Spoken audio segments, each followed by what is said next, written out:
जय हिंद प्यारे विद्यार्थियों, स्वागत है आपका एक लक्ष्य कॉम्पिटिशन एकेडमी में। मैं विनोद परमार आप सभी का हार्दिक स्वागत करता हूं। प्यारे बच्चों, जैसा कि ये जो मैं वीडियो आपके लिए लेकर आया हूं, अब इंडियन आर्मी का एग्ज़ाम होने वाला है, उसी को की दृष्टि को से जो है आपका ये वीडियो मैं आपके सामने लेकर आ रहा हूँ, ठीक है ना। तो प्यारे बच्चों, हम बहुत कम समय में और बहुत बेहतर डेटा पढ़ने का प्रयास करेंगे। आइए तो हम अपने टॉपिक पे आते हैं। तो सभी इससे पहले आप सभी को राष्ट्रीय हिंदी दिवस की हार्दिक हार्दिक शुभकामनाएं, ठीक है ना। चलेगा तो बढ़िया, आगे देखिएगा। आज हम जो लेकर आए हैं, हम लेकर आए इतिहास से, है ना। आप इतिहास को देखेंगे, इतिहास जो है, ठीक, उसके पिता हेरोडोटस को कहा जाता है, ठीक है, हेरोडोटस।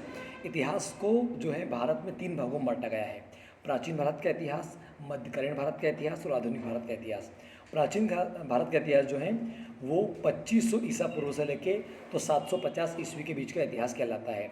और जो मध्यकालीन है आपका, वो 750 से तो 1757 के बीच कहलाता है। और जो आधुनिक भारत का इतिहास है वो 1757 से तो 1947 तक का कहलाता है। क्लियर ना।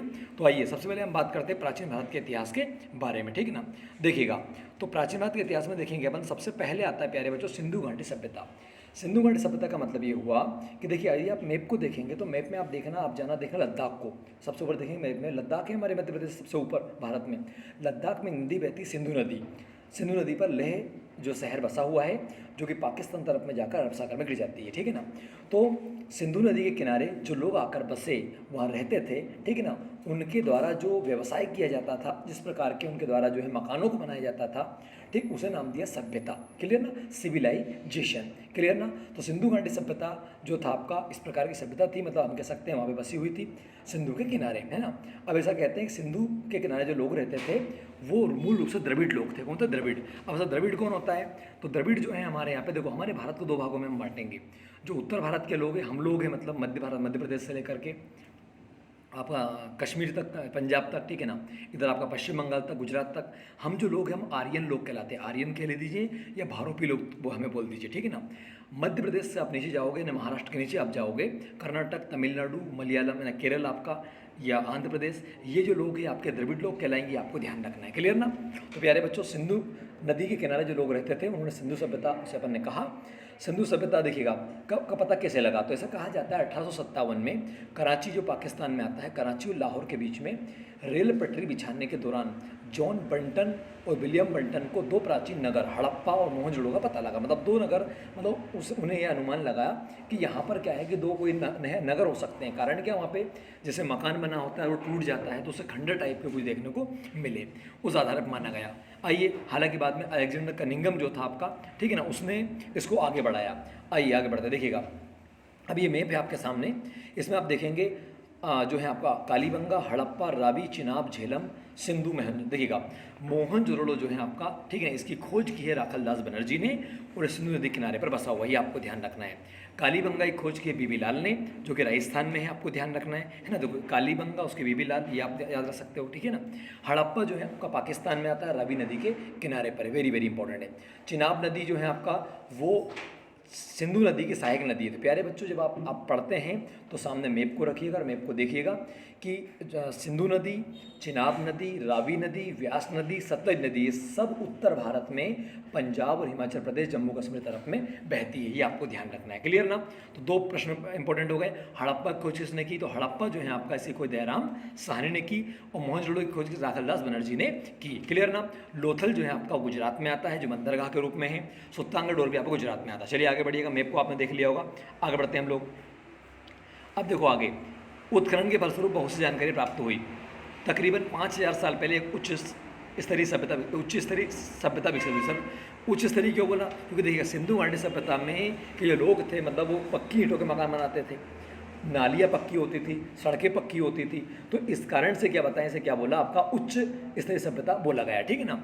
कि इसकी नगर नियोजन व्यवस्था एक उच्च कोटि की थी, लोगों को नालियों तथा सड़कों का महत्व का अनुमान था, है ना। यह जाएगा आपका। आगे बढ़िएगा, अगला है हमारा, सिंधु सभ्यता के लोग ईंटों का प्रयोग करते थे।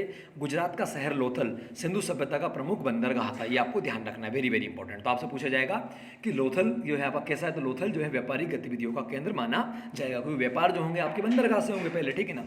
मोहनजोदड़ो जो था वो सबसे बड़ा नगर माना जाता है। इसमें एक धान्य भंडार भी था। क्लियर ना? इसके अलावा मोहनजोदड़ो को मृतकों का टीला भी कहा जाता है। एक विशाल जो स्नानागार है वो भी कहाँ पर मिला आपका? मोहनजोदड़ो में आपको मिला। क्लियर ना? आगे आइएगा। अब अगला देखते हैं हम लोग। अगला है हमारा, देखिए, कांसे से बनी नर्तकी की मूर्ति मोहनजोदड़ो से प्राप्त होती है, ये आपको ध्यान रखना है। इनका व्यवसाय क्या था? कृषि और पशुपालन। एक और बात है, हड़प्पा सभ्यता मतलब कि जो सिंधु घाटी सभ्यता है उस समय में जो है कृषि और पशुपालन प्रमुख था, लेकिन इस समय लोहे की प्राप्ति नहीं हुई थी। धातु में कांसा मिल गया था, बाकी अन्य मिल गए थे। सिंधु सभ्यता के लोगों ने सबसे पहले कपास का उत्पादन किया ऐसा माना जाता है। हालांकि आपसे पूछे कि मनुष्य ने सबसे पहले किस फसल को उगाया, तो ऐसा मानते हैं गेहूँ और जो है आपका उगाया था, ऐसा माना जाता है। ठीक है ना? और इसका जो साक्ष्य, कृषि के साक्ष्य मिले थे वो बलूचिस्तान के मेहरगढ़ से मिले थे, जो कि पाकिस्तान में आता है। क्लियर ना? आइए आगे बढ़ते हैं। अगला हम बात करते हैं, तो अगला देखिएगा इसमें, हाँ, अब सिंधु घाटी सभ्यता से कुछ प्रश्न पूछे जाएंगे। स्वास्तिक जो चिन्ह होता है हमारा, वो सिंधु घाटी सभ्यता का जो है आपका, उसकी देन है, आपको ध्यान रखना है। वेरी वेरी इंपॉर्टेंट है बच्चों। ठीक है ना? चलिएगा आगे हम बात करते हैं। तो सिंधु घाटी सभ्यता जो है आपका, ऐसा कहते हैं कि नदियों में बाढ़ आई और बाढ़ से ये मोहनजोदड़ो और आपका हड़प्पा, ये नगर जो है आपके बह गए, नष्ट हो गए। ठीक है ना? अब इसके बाद में ऐसा कहा जाता है, मैक्स मुलर ने कहा कि लगभग 1000, यानी कि हम कह सकते हैं कि 1500 से 1000 ईसा पूर्व के बीच में जो है भारत में आर्य लोग आए। अब जो आर्य लोग जो आए ये ईरान देश से आए। ईरान मतलब मध्य एशिया से आए। कहाँ से आए बताए? मध्य एशिया से। क्लियर ना? ये आपको ध्यान रखना, वेरी वेरी इंपॉर्टेंट है। तो अब जो आर्य लोग आए, आर्यों ने जो सभ्यता भारत में विकसित की वो वैदिक सभ्यता थी। यानी वो उन्होंने क्या बताया? उन्होंने कृषि को बढ़ावा दिया। ठीक है ना? इनकी भाषा संस्कृत थी। ऐसा कहा जाता है कि आर्यों ने द्रविड़ों को हराया, युद्ध लड़ा, उन्हें भगा दिया। द्रविड़ लोग दक्षिण की तरफ चले गए, उत्तर में आर्य लोग आ गए, अपन लोग आर्यों में कहलाते हैं। क्लियर ना? चलेगा, बड़े बन आगे। इस प्रकार से अब जो आर्यों ने सभ्यता विकसित की वो आपकी ग्रामीण सभ्यता थी, है ना? और संस्कृत इनकी भाषा थी। ठीक है ना? ऋग्वेद की रचना इस समय हो चुकी थी। ऋग्वेद के अनुसार कहा गया कि उस समय में आर्यों ने, आर्य जो थे आपके, उन कबीलों में रहते थे। जो कबीलों का जो राजा होता था, मतलब प्रमुख होता था, उस प्रमुख का चुनाव होता था, ऐसा कहा जाता है। ठीक है ना? ये वेरी वेरी इंपॉर्टेंट है। क्लियर ना बच्चों? इस समय में हमारा समाज 4 वर्णों में बटा, ब्राह्मण, क्षत्रिय, वैश्य और शूद्र, है ना? अब जो ब्राह्मण, क्षत्रिय, वैश्य, शूद्र है आपका, ये कर्म के आधार पर था, ना कि जाति के आधार पर। लेकिन आज हमारे समाज में ऐसी कुरीतियाँ, ऐसी बीमारियाँ, ऐसे रोग है कि हमारा समाज जो है कहीं ना कहीं जाति में बटा हुआ है, जिसका नुकसान आज हमारे देश के नागरिकों को, हमें स्वयं को मिल रहा है। क्लियर ना? हम उसका जो है नुकसान कह सकते हैं उठा रहे हैं। ठीक है ना? चलेगा। तो हम बात करें, जब उत्तर वैदिक काल आया 1600 ईस्वी के बीच में, तो उस काल में जो है आपका, इस काल में देखा जाए तो जो हमारा समाज था वो जाति के आधार पर बैठ गया। ये आपको ध्यान रखना है। क्लियर ना? और इसी चीज़ का विरोध किया जो है आपका जैन धर्म के लोगों ने, यानी कि ऋषभदेव जी ने जैन धर्म की स्थापना की। ठीक है ना? और बाद में महात्मा बुद्ध ने जो है बौद्ध धर्म की स्थापना की। क्लियर ना? तो ये हमारे सनातन धर्म से निकले हुए ही धर्म के लोग हैं। क्लियर ना आपका? अच्छा, जब उत्तर वैदिक काल में जाति व्यवस्था बढ़ गई, उस समय में एक चीज़ और, जो कबीले थे आपके वो राज्यों में बन गए, मतलब राज्य बन गए बड़े बड़े भारत में। तो राज्यों में 16 बड़े महाजनपद बने। ठीक, जिनमें आपका मगध था, है ना? आपका क्या बोलते हैं, अंग था, काशी था, कौशल था, वज्जी था, मल्ल था, चेदी था, वस था, कुरु, पंचल, सारे जनपद थे ना। इनमें इंपॉर्टेंट ये है, मगध साम्राज्य सबसे इंपॉर्टेंट साम्राज्य प्यारे बच्चों। मगध साम्राज्य की जो स्थापना की थी वो की थी बृहदत्त ने। कौन ने बताएं? बृहदत्त, है ना? मगध साम्राज्य पर जो जिस वंश ने शासन किया उस वंश का नाम था हर्यक वंश। क्लियर ना? अब हर्यक वंश के राजा हुए शिशुनाग। कौन हुए बताएं? शिशुनाग। ठीक है ना? सॉरी, हर्यक वंश के राजा हुए आपके बिंबिसार। क्लियर ना प्यारे बच्चों? ठीक है। उज्जैन, अवंती जो है आपका बहुत बड़े क्षेत्र में फैला हुआ उस समय का महाजनपद था, जो कि सिपरा नदी के किनारे पर वर्तमान में है। क्लियर ना? मगध की बात करें तो मगध जो साम्राज्य था आपका, एक गंगा है, सोन नदी है, घाघरा है, गंडक है, कोसी है, इन नदियों के क्षेत्र में था। और मगध साम्राज्य इसलिए बड़ा साम्राज्य बना, पावरफुल बना, क्योंकि देखिए लोहे की खोज हो चुकी थी। तो उत्तर वैदिक काल में जब लोहे की खोज हुई तो लोहे के हथियार आए। लोहे के हथियारों से कृषि करना आसान हो गया। कृषि करना आसान हो गया तो जहाँ कृषि होती वहाँ पे लोग जो हैं खुद को विकसित अच्छे हो जाते हैं। मतलब पानी होगा आपके पास में तो कृषि अच्छी होगी। ठीक, आपके पास औजार होंगे तो आप कृषि को अच्छे से करेंगे। तो खेती बाड़ी जब विकसित हुई तो आपका मगध साम्राज्य विकसित हो गया। तो मगध साम्राज्य सबसे पावरफुल साम्राज्य आपका भारत में बना। अब 16 महाजनपद की जानकारी जो मिलती है वो बौद्ध ग्रंथ अंगुत्तर निकाय से मिलती है, आपको ध्यान रखना है। आइए आगे बढ़ते हैं। तो मगध साम्राज्य में देखिए बिंबिसार हर्यक वंश का संस्थापक था, शिशुनाग नागवंश का था, महापद्मा नंद वंश का था, चंद्रगुप्त मौर्य मौर्य वंश का था। क्लियर ना? तो मगध पर कितने 4 वंश होने थे। किसे बोलेंगे आप चाहो तो? आप बोल सकते हो हसीन। क्या बोल सकते हो? तो हा से हर्यक, ठीक है ना? सी से शिशुनाग, ठीक है ना? और देन आपका शिशुनाग, है ना? नागवंश और शिशुनाग वंश आपका, और ना से नंद वंश, और आपका मौर्य से मौर्य वंश। क्लियर ना आपका? अब देखो जो हर्यक वंश है इसका जो है इसमें राजा हो बिंबिसार। बिंबिसार बौद्ध धर्म को मानने वाला था। इसकी मृत्यु के पश्चात इसकी मृत्यु जो थी अजातशत्रु इसके पुत्र ने की, ठीक है ना। और इसका पुत्र जो अजातशत्रु था उसे कुणिक बोला गया। इसने महात्मा बुद्ध के धर्म की पहली संगीति कराई थी, क्लियर ना। ठीक, इसके बाद आया उदयन।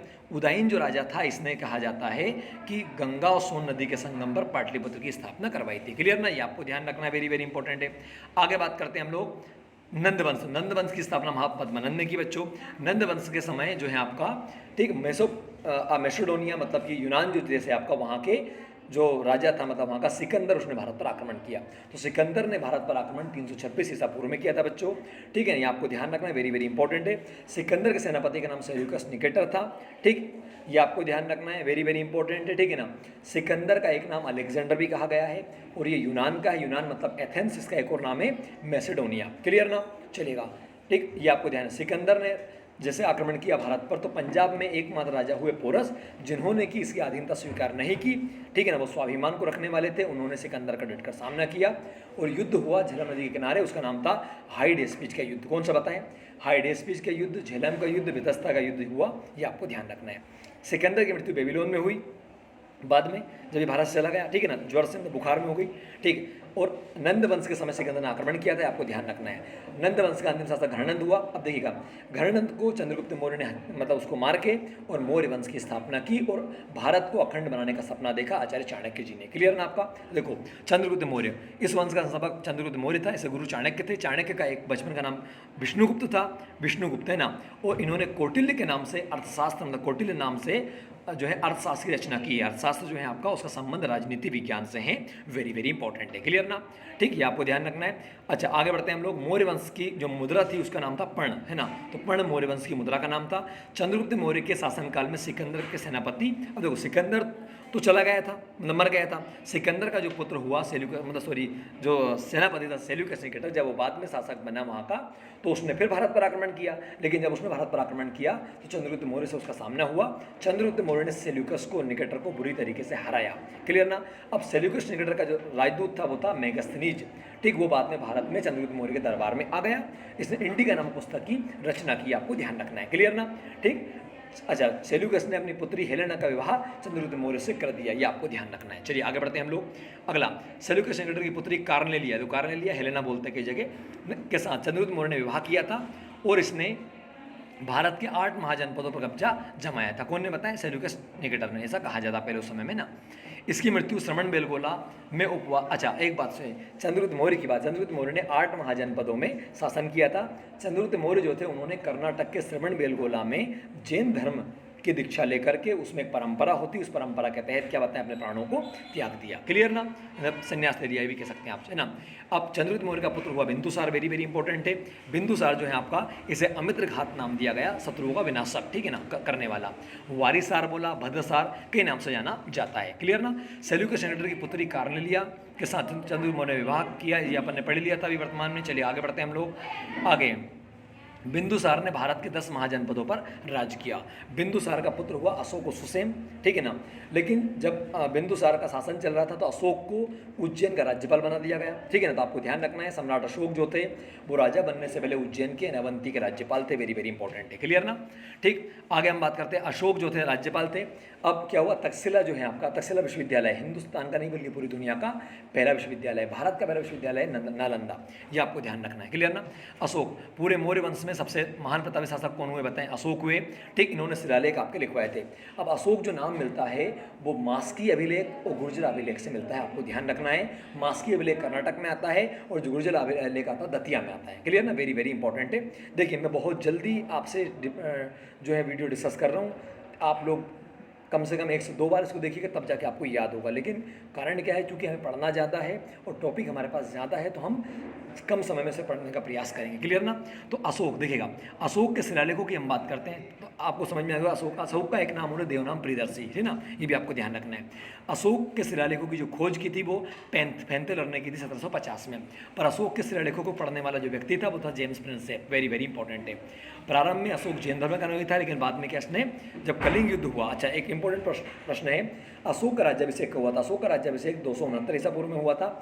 261 ईसा पूर्व में कलिंग युद्ध के समय अशोक ने का जो हृदय परिवर्तित हुआ और एक चीन से आया एक यात्री था, इसका नाम था उपगुप्त। उस उपगुप्त जो था आपका, ठीक है ना, उसकी बातों में आकर के, ठीक है ना, अशोक ने जो है अपने हथियारों को त्याग दिया और अब से क्या बताएं, धार्मिक जो है बातें करना शुरू किया, कह सकते हैं हम लोग कि धर्म के आधार पर चलना शुरू किया, ठीक है ना। तो अशोक ने शिलालेख, स्तंभलेख, गुहालेख लिखवाएं। अशोक के 13वें शिलालेख में कलिंग युद्ध के बारे में दे रखा है, ये आपको ध्यान रखना है। आगे होगा समझ बच्चों आपको, चलिएगा। तो मगध साम्राज्य का देखो, बिंबिसार ने हर्यक वंश की स्थापना की, नाग वंश की शिशुनाग ने की, नंद वंश की महापद्मानंद ने की। इसके बाद चंद्रगुप्त मौर्य ने मौर्य वंश की स्थापना। मौर्य वंश के बाद में आता पुष्यमित। अब देखिएगा, मौर्य वंश का अंतिम शासक बृहदत्त हुआ प्यारे बच्चों, ठीक है ना। अब बृहदत्त जो था आपका, उसकी हत्या कर दी जो है आपका पुष्यमित शुंग ने, और पुष्यमित शुंग ने यहाँ पर एक वंश की स्थापना की, ब्राह्मण वंश कहलाया, ठीक है ना। ठीक, तो पुष्यमित शुंग जो है आपका, उसने शुंग वंश की स्थापना की थी। इसके बाद में आता है कण्व वंश। कण्व वंश की स्थापना वासुदेव ने की थी। फिर आता सातवाहन वंश। सातवाहन वंश की स्थापना सिमुक ने की थी। क्लियर ना, ये आपको ध्यान रखना, वेरी वेरी इंपॉर्टेंट है। क्लियर ना। फिर इसी बीच में आपका चीन से एक जो है, चीन से एक व्यक्ति आता है जो कि आपका कुषाण वंश आता है, उज्ज्वल कटफेसस, उसमें होता है आपका कनिष्क। तो कनिष्क ने महात्मा बुद्ध की चौथी संगति कराई थी, वेरी वेरी इंपॉर्टेंट है, आप याद रखिएगा। क्लियर ना, आगे बढ़ते हैं। अच्छा, इसके बाद में आपका आता है गुप्त वंश। गुप्त वंश की स्थापना श्रीगुप्त ने की, वेरी वेरी इंपॉर्टेंट है प्यारे बच्चों। अच्छा, इस बीच में कुछ बातें मैंने छोड़ दी है। देखिए, जैसे आपसे पूछेगा वो कि भारत में जो है आपका शुद्ध सोने के सिक्के कितने चलाए, तो शुद्ध सोने के सिक्कों की बात करें जिनकी क्वालिटी सबसे ज़्यादा अच्छी थी, ठीक, तो वो यदि हम बात करें वो कुषाणों ने चलाया। क्लियर ना। पहले कितने चलाए, तो पहले सिक्के जो चलाए थे आपके, वो हम कह सकते हैं इंडो यूनानी जो लोग थे, उन्होंने पहले सिक्के चलाए सोने के, लेकिन शुद्ध सोने के कुषाणों ने चलाए। सर्वाधिक मुद्राएं जारी की गुप्त वंश के लोगों ने, ये आपको ध्यान रखना है। क्लियर ना। कनिष्क जो था उसके दरबारी अश्वघोष थे, वेरी वेरी इंपॉर्टेंट है। आइए अब बनते गुप्त वंश की तरफ में। गुप्त वंश के संस्थापक श्रीगुप्त हुए। श्रीगुप्त ने 6 महाजनपदों को जीता और इसके बाद में इनका पुत्र है घटोत्कच, ठीक, उस वो जो है आपका शासक बना। क्लियर ना। घटोत्कच का पुत्र चंद्रगुप्त प्रथम आया, ठीक, इसने जो है आपका अपने राज्य को आगे बढ़ाया। तो आपसे पूछे गुप्त वंश का वास्तविक संस्थापक कौन है, चंद्रगुप्त प्रथम है, क्योंकि इसने राज्य को आगे बढ़ाया था। क्लियर ना। आगे अगले बात करते हैं, हम आगे बात करें। चंद्रगुप्त प्रथम के बाद समुद्रगुप्त आया। समुद्रगुप्त जो है आपका, ठीक है ना, इसे भारत का नेपोलियन कहा जाता है, वेरी वेरी इंपॉर्टेंट है। क्लियर है, इतना ही आपको ध्यान रखना। अच्छा, एक बात और वेरी वेरी इंपॉर्टेंट है, समुद्रगुप्त का दरबारी था हरिशेन, और हरिशेन ने प्रयाग प्रशस्ति, मतलब कि जो आपका प्रयागराज है, इलाहाबाद है, वहाँ पे एक प्रशस्ति एक वो बनवाया था। तो ये पूछा जाता है कि प्रयाग प्रशस्ति का संबंध किससे है, तो आपको ध्यान रखना हरिशेन या समुद्रगुप्त से, वेरी वेरी इंपॉर्टेंट। समुद्रगुप्त के बाद चंद्रगुप्त द्वितीय की हम बात कर लें, इनका पुत्र हुआ। देखिए, ये हमारे उज्जैन में रहे। आप उज्जैन जाते हैं तो उज्जैन में देखते हैं एक विक्रमादित्य की प्रतिमा लगी हुई है, उन्हीं का नाम चंद्रगुप्त द्वितीय है, आपको ध्यान रखना है। तो इनकी राजधानी क्या थी, अवंती थी, आपको ध्यान, उज्जैन था, है ना। आगे हम बात करते हैं, ठीक, ये वह महाप्रतापी शासक था जिसने भारत में शकों के आक्रमण को विफल कर दिया। जो शक लोग थे उन्होंने जब भारत पर आक्रमण किया, उसको विफल करने का काम किसने किया, चंद्रगुप्त द्वितीय ने किया। भारत के इतिहास में सबसे पहले चांदी के सिक्के इसी ने चलाए थे, ऐसा महान माना जाता है, ठीक है ना। आपको मतलब सही देखा जाए तो वो चांदी के सिक्कों को बोला गया रुपयक, ठीक है ना, और सोने के सिक्के को बोला गया दिनार, वेरी वेरी इंपॉर्टेंट है। अच्छा, इनके दरबार में नवरत्न थे, तो हम बोल देंगे कि कालाधन, बेघटक, 6 वंश बराबर है। कालिदास, आर्यभट्ट, वराहमिहिर, ब्रह्मगुप्त, सुश्रुत, सब किसके, इसके दरबार में थे। क्लियर ना। आइए आगे बढ़ते हैं। आर्यभट्ट खगोल शास्त्री थे, ये इसके दरबार में थे, आपको ध्यान रखना है। वराहमिहिर एक खगोल शास्त्री थे। कालिदास ने मेघदूतम, कुमार संभवम की रचना की, वेरी वेरी इंपॉर्टेंट है ना। चलिएगा आगे। चंद्रगुप्त के जो शासन काल है, मतलब गुप्त काल में, इसे जो है आपका साहित्य का, है ना, विशेष करके स्वर्ण युग कहा जाता है, साहित्य और कला का, वेरी वेरी इंपॉर्टेंट है ना बच्चों। कुमारगुप्त की बात कर लें तो कुमारगुप्त जो थे, अब देखिए, इन्होंने नालंदा विश्वविद्यालय की स्थापना की, वेरी वेरी इंपॉर्टेंट है ना। चलिए, इनके बाद स्कंदगुप्त आते हैं। स्कंदगुप्त जो थे आपके, इन्होंने भारत में सबसे ज़्यादा कृत्रिम झीलों का निर्माण करवाया था, वेरी वेरी इंपॉर्टेंट है। क्लियर ना। आगे आर्यभट्ट जो थे आपके, यही हो गए हमारे, स्कंदगुप्त हो गए। अब अगला प्रश्न हम बात करते हैं। देखिएगा, भारत में वेदों की संख्या कितनी, 4 है, और वेदों के अंग कितने आपके, 6। तो वेदांग आपके 6। ऋग्वेद सबसे प्राचीन वेद है, आपको ध्यान रखना, 10 मंडल है, 10 तो 28 सूक्त है, ये आपको ध्यान रखना, वेरी वेरी इंपॉर्टेंट है ना। और इसे संस्कृत भाषा का जनक माना जाता है ऋग्वेद को। सामवेद की बात है, संगीत जनक इसको मानते हैं। यजुर्वेद की बात करें, है ना, इसमें कृष्ण की उपासना का उल्लेख मिलता है। अर्थवेद की बात करें, जादू टोना, इनकी बात की जाती है, ये आपको ध्यान रखना है। अच्छा, राज तरंजनी जो पुस्तक है वो कलहड़ ने लिखी है, और उसमें कश्मीर के बारे में दिया हो, वेरी वेरी इंपॉर्टेंट है। चीनी यात्री हेनसांग जो था आपका, वो हर्षवर्धन के काल में आया भारत में, जबकि फयान जो था आपका, वो चंद्रगुप्त द्वितीय के शासन काल में आया। क्लियर ना। भारत का जो आइंस्टीन है वो नागार्जुन को कहा जाता है। क्लियर ना। देखिए, क्लास में तो हम पढ़ेंगे बच्चों, लेकिन ये आपको वीडियो देखना है ताकि क्लास में पढ़ा हुआ एक बार फिर से आप पढ़ेंगे, रिवाइज हो जाएगा, अच्छे से आपको क्लियर हो जाएगा। क्लियर ना। चलिएगा, तो आइए हम आगे बढ़ते हैं। अगला है, अब प्रश्न की ओर आता है, देखिए अब विशाल स्नानागार कहाँ मिला, तो हड़प्पा, लोथल, मोहनजोदड़ो। कहाँ, मोहनजोदड़ो इसका आंसर आ जाएगा। सिंधु घाटी के लोगों की एक महत्वपूर्ण रचना निम्न में से किसकी मूर्ति थी, तो आपने पढ़ा था कि कौन सी बताएं, नृत्य करती हुई बालिका, गलत। बुद्ध नहीं, नरसिम्हा और नटराज, नटराज की मूर्ति मिली थी, अपने पढ़ा था। उस राज्य का नाम बताइए इसने पहली बार युद्ध में हाथियों का इस्तेमाल किया, तो प्यारे बच्चों मगध साम्राज्य ने सबसे पहले हाथियों का प्रयोग किया था। वेरी वेरी इंपॉर्टेंट है। सिंधु घाटी का बंदरगाह कौन का नाम क्या था, तो प्यारे बच्चों बंदरगाह का नाम क्या था, कालीबंगा, लोथल, रोपड़, मोहनजोदड़ो। तो क्या आएगा आंसर इसमें आपका रोपड़ आ जाएगा, वो क्या आएगा बताएं आप, लोथल आ जाएगा, ठीक है ना। सिंधु अर्थव्यवस्था की ताकत क्या थी बताएं, तो आप सब जानते हैं इनकी व्यवस्था क्या थी, कृषि थी, व्यापार था, चाक बनाने के मिट्टी के बर्तन थे, बड़े गिरी, तो क्या था, कृषि था। सिंधु सभ्यता के घर किसके बने जाते थे, ईंटों के, ये आपको ध्यान रखना। अगला, हड़प्पा सभ्यता से अभी तक किस धातु की प्राप्ति नहीं हुई है, तो प्यारे तांबा की, स्वर्ण की, चांदी की, लोहा की। तो आपको ध्यान रखना है तांबा इसमें, स्वर्ण आपका नहीं मिला था, क्लियर ना, मतलब लोहा नहीं मिला था, बाकी सब मिल गए थे, क्लियर ना। आगे अगला है, हड़प्पा और मोहनजोदड़ो अब लुप्त हो गए हैं, है ना, तो ये क्या दिखेगा, तो ये इस प्रकार से आपका आ जाएगा, इसका आंसर आप कर देंगे, कोई दिक्कत नहीं है ना। प्रसिद्ध गायत्री मंत्र कहाँ से लिया गया है, तो ऋग्वेद से, आप सब जानते हैं ना। ऋग्वेद कौन से मंडल से लिया गया है, तीसरे मंडल से लिया गया है। किसकी सेना ने ग्रीक शासक सिकंदर के सामने जलन पर युद्ध किया, तो आप सब जानते हैं कौन, पोरस ने किया। अगला, राजवंशों का क्रम बताइएगा, तो क्रम आप बता देंगे, कर लीजिएगा आप इसको, ठीक है ना, चलेगा। ठीक है बच्चों, तो आज हम इस वीडियो को यहीं पे ओवर करते हैं। आप इन प्रश्नों को आगे लगा लीजिएगा, मैं PDF आपको भेज दूंगा। धन्यवाद, जय हिंद, जय माँ भारती। क्लास का समय हो गया इसलिए मुझे इस वीडियो को समाप्त करना पड़ रहा है। जय हिंद प्यारे बच्चों, ठीक है ना।